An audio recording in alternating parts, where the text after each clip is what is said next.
గాక. ఎంతమంది అయితే ఈ వీడియో చూస్తున్నారో ప్రతి ఒక్కరిని దేవుడు బహుబలంగా దీవించి ఆశీర్వదించును గాక. ఆమేన్. మంచి మనకు వాక్యం ధ్యానం చేసుకుందాం. సామెతల గ్రంథము 3వ అధ్యాయము 5, 6, 7, 8 వచనాలు చదువుకుందాము. సామెతల గ్రంథము 3వ అధ్యాయం 5వ వచనం.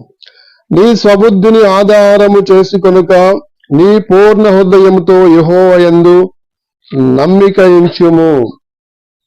నీ స్వబుద్ధిని ఆధారం చేసుకొనుక అంటే మన బుద్ధిని మనము ఆధారం చేసుకుంటాం. అనేక సార్లు మన సొంత తెలివితేటలు ఉపయోగిస్తాము, మన సొంత బుద్ధి ఉపయోగిస్తాం. కానీ ప్రియ దేవుని బిడ్డ, దేవుడి వాక్యం స్పష్టంగా తెలియజేస్తా ఉంది, నీ స్వబుద్ధి మీద ఆధారపడకు. నీ స్వబుద్ధి మీద ఆధారపడక పూర్ణ హృదయంతో యెహోవా యందు నమ్మిక ఉంచుము. అంటే మన పూర్ణ హృదయంతో దేవుని యందు నమ్మిక ఉంచాలి. అంటే కొంచెం మాత్రమే కాదు, 100%కి నేను 50% నమ్మకం ఉంచుతాను, 70% నమ్మకం ఉంచుతాను, లేదా 90% నమ్మకం ఉంచుతామని కాదు. ఎలా ఉండాలంటే 100% నమ్మకం ఉంచాలా, పూర్ణ హృదయంతో. అంటే కొంచెం కూడా వేరే వైపు మన నమ్మకం ఉండకుండా పూర్ణ హృదయంతో కంప్లీట్ గా దేవుడు ఈ కార్యము చేస్తాడు అని నమ్మకం ఇచ్చినట్లయితే దేవుడు తప్పకుండా కార్యం చేస్తాడు. 100% మన నమ్మకం ఇచ్చినట్లయితే దేవుడు తప్పకుండా మన పట్ల కార్యము జరిగిస్తాడు. అంత మాత్రమే కాదు, నీ ప్రవర్తన అంతటి యందు ఆయన అధికారంలోకి ఒప్పుకొనుము. కంప్లీట్ గా మనము మన ప్రవర్తన అంతటిని దేవుడు అధికారానికి మనం ఒప్పుకోవాలి. ఇక దేవుడు ఇలా వెళ్ళమంటాడు, అలాగే వెళ్ళాలి. లేదా దేవుడు ఇటువైపు వెళ్ళమంటాడు, అటువైపే వెళ్ళాలి. దేవుడు నీకు ప్రేరేపణ కలిగిస్తాడు, వాక్యం ద్వారా మాట్లాడతాడు, సేవకుల ద్వారా మాట్లాడతాడు. ఇదిగో నువ్వు ఈ రీతిగా ముందుకు వెళ్తే దీవించబడతావు, ఇక ఈ విధంగా నువ్వు ముందుకు వెళ్తే ఆశీర్వదించబడతావు అని దేవుడు నీకు సూచనలు ఇస్తాడు. వాక్యం ద్వారా కావచ్చు, దైవ సేవకుల ద్వారా కావచ్చు, మరే విధంగా కావచ్చు, దేవుడు నీతో మాట్లాడుతాడు. ఆయన చెప్పినప్పుడు నువ్వేం చేయాలంటే ఆయన అధికారములకు ఒప్పుకొని ఆయన చెప్పిన ప్రకారము నువ్వు ముందుకు వెళ్ళాలి.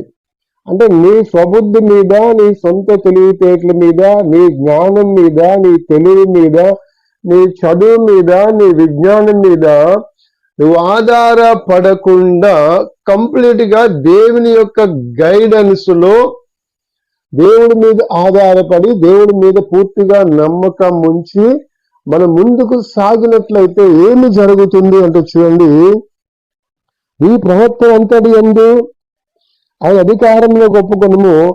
అప్పుడు నీ త్రోవలను సరళము చేయును. అప్పుడు నీ త్రోవలన్నీ కూడా సరళమైపోతాయి, నీకు మార్గములన్నీ కూడా సరళమవుతూ ఉంటాయి. నువ్వెక్కడైనా ఆఫీస్కి వెళ్ళినా, ఏదన్నా పని మీద ఎక్కడికైనా వెళ్ళినా, నువ్వెక్కడికి వెళ్ళినప్పటికీ కూడా ఏమవుతాయంటే నీ మార్గము సరళమైపోతాయి. అందుకే బైబిల్లో ఒక వాక్యం ఉంటుంది, నేను నీకు ముందుగా వెళ్ళుచు మెట్టగా ఉన్న స్థలములను సరళము చేసేదను. మనకంటే ముందుగా వెళ్ళి దేవుడు నీకు మెట్టగా ఉన్నవి, అంటే నీకు ఆటంకముగా ఉన్నవి, నీకు వ్యతిరేకముగా ఉన్నవి, నీకు విరోధముగా ఉన్న వాటిని దేవుడు ఏం చేస్తాడంటే ఆ మార్గములన్నిటినీ కూడా సరళం చేస్తాడు. ఎప్పుడు సరళం చేస్తాడు?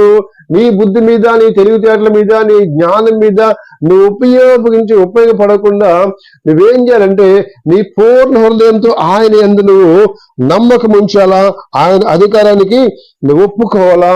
అప్పుడేమవుద్దంటే నీ త్రోవలన్నీ ఆయన సరళం చేస్తాడు. దేవుని స్తోత్రం.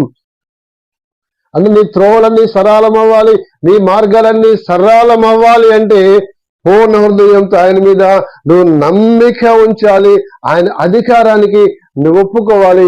ఆయన ఏ రీతిగా ముందుకు సాగమంటే, ఏ విధంగా ముందుకు వెళ్ళమంటే అదే విధంగా నువ్వు ముందుకు వెళ్ళినట్లయితే తప్పకుండా నీ మార్గములన్నీ సరళమైపోతాయి.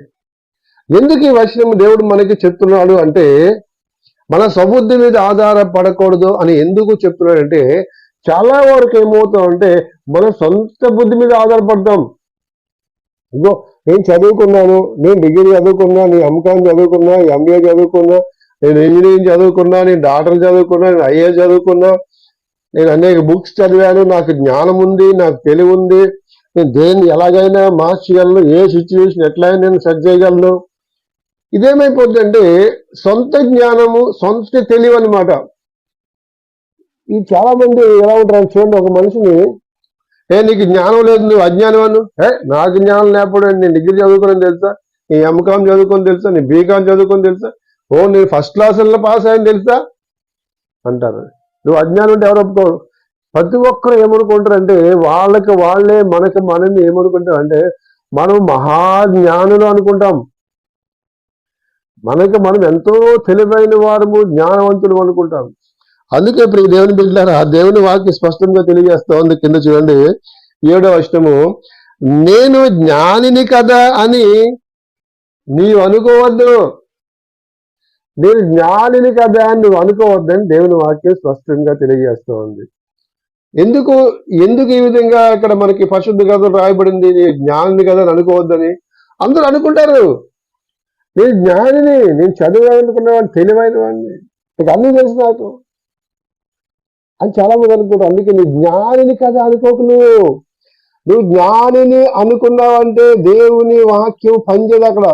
ఎందుకంటే నీ జ్ఞానం మీద ఉపయోగపడుతున్నావు, నీ తెలివితేటల మీద ఉపయోగపడుతున్నావు, నువ్వు దేవుడి మీద ఉపయోగపడలా.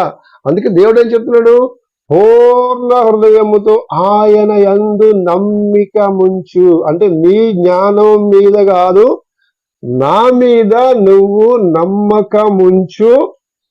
అప్పుడు నీ త్రోవలన్నీ సరళం చేయబడతాయి. నీవు నా అధికారానికి ఒప్పుకుంటే అప్పుడు మార్గములన్నీ సరళమవుతాయి. అంత మాత్రం చూడండి కింద, నేను జ్ఞాని కదా అనుకోవద్దు, యెహోవా యందు భయభక్తులు కలిగి చెడుతనము విడిచిపెట్టుము.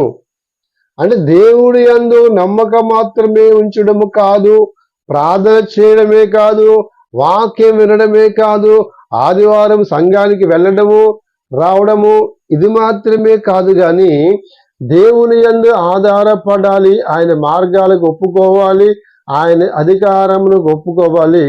అంత మాత్రమే కాదు, చెడుతనము కూడా విడిచిపెట్టాలి. మనలో దేవుడికి వ్యతిరేకమైన క్రియలు ఏమైనా ఉంటే మనం ఏం చేయాలంటే ఆ దేవునికి వ్యతిరేకమైన క్రియలు అవన్నీ కూడా ఏమి చేయాలంటే విడిచిపెట్టాలి. అవన్నీ కూడా విడిచిపెట్టాలి. విడిచిపెట్టినప్పుడు ఏమవుద్దంటే నీకు అనుకోని రీతిగా ద్వారములు తెరవబడతాయి. చాలా మంది ఏంటంటే వాటిని విడిచిపెట్టడానికి ఒప్పుకోరు. ఎందుకు ఒప్పుకోరంటే ఆ బలహీనతలో వాళ్ళు ఇరుక్కుపోతారు అన్నమాట. దాంట్లో నుంచి బయటికి రాలేరు. నీకు ఈ బలహీనత ఉంది, నువ్వు సరి చేసుకో, దాన్ని విడిచిపెట్టు అంటే చాలా మంది ఏంటంటే విడిచిపెట్టరు, ఒప్పుకోరు.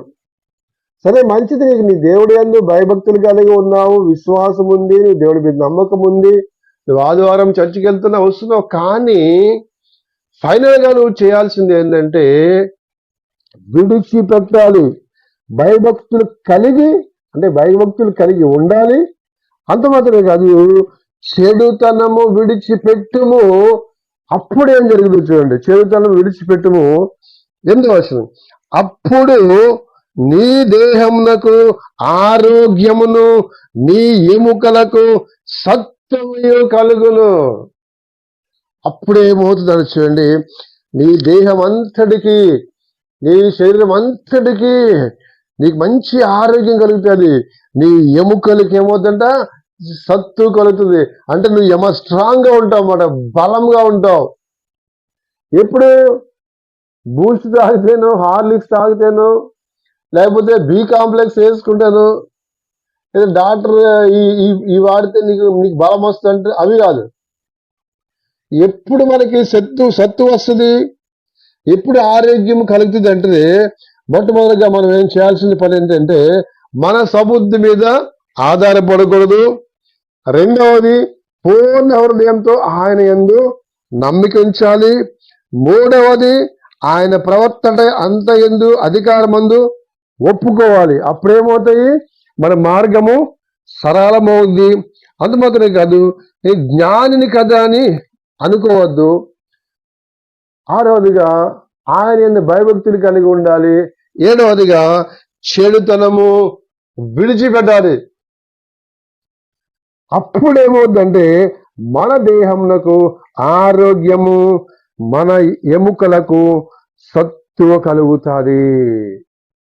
దేవుని స్తోత్రం, హల్లెలూయా. ప్రియ దేవుని బిడ్డలారా, దేవుడు స్పష్టంగా నీతో మన అందరితో మాట్లాడుతున్న మాట ఏంటంటే, మన స్వబుద్ధిని మీద మనం ఆధారపడకుండా దేవుని మీద ఆధారపడినట్లయితే దేవుడు మన పట్ల అనేక ద్వారములు తెరుస్తాడు. అంత మాత్రమే కాదు, మన మార్గములు అన్ని సరళం చేస్తాడు, మంచి ఆరోగ్యాన్ని ఇస్తాడు, మన ఎముకలకు సత్తువ కలుగుతా ఉంది. దేవునికి స్తోత్రం. ప్రియ దేవుని బిడ్డలారా, ఈ 7 విషయాల్లో మనము పెర్ఫెక్ట్ గా ఉన్నట్లయితే దేవుడు తప్పకుండా మన పట్ల కృప చూపించి మన ద్వారా మన పట్ల అనేకమైన అద్భుత కార్యాలు, ఆశ్చర్య కార్యాలు జరిగిస్తాడు. ఈ కొద్ది మాటలు దేవుడు దీవించునుగాక. ఆమేన్.